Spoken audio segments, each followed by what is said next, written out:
च मे सुगम् च मे सुपथम् च मरुद्धम् च मरुद्धिश्च मे क्लृप्तम् च मे क्लृप्तिश्च मे मश्च मे धृतिश्च मे विश्वम् च मे महश्च मे संविच्च मे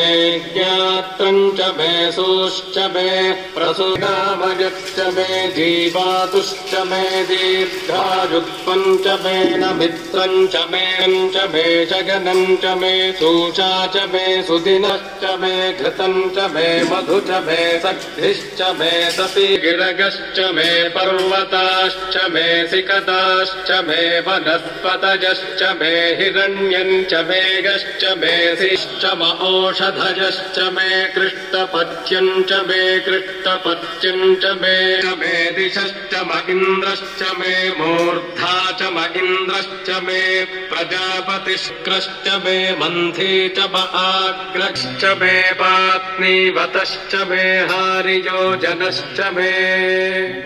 इद्मश्च मे बर्हिश्च मे वेदिश्च मे धिष्णिजाश्च मे स्त्रुचश्च मे यज्ञेन कल्पन्तामृक्च मे साम च मे स्तोमश्च मे गजुश्च मे दीक्षा च मे तपश्च मरुतुश्च मे व्रतम् च मे होरात्योहि च मे पञ्चाविश्च मे पञ्चावी च मे त्रिवत्सश्च मे त्रिवत्सा च मे तुर्यवाश्च मे तुर्यौहि च मे पष्ठवाच्च मे पष्ठौहि च म उक्षा च मे वशा च मर्षभश्च मे वेहश्च मे नग्वान् च मे धेनुश्च म आयुर्यज्ञेन कल्पताम् प्राणश्रोत्रम् यज्ञेन कल्पताम् मनो यज्ञेन कल्पताम् यज्ञेन कल्पताम् यज्ञो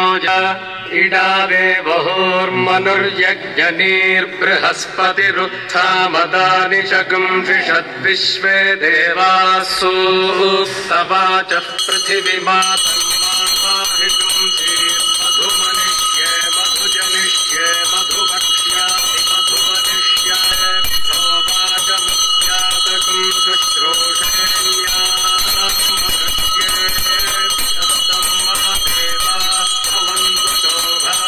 पितरोऽनुमदन्तु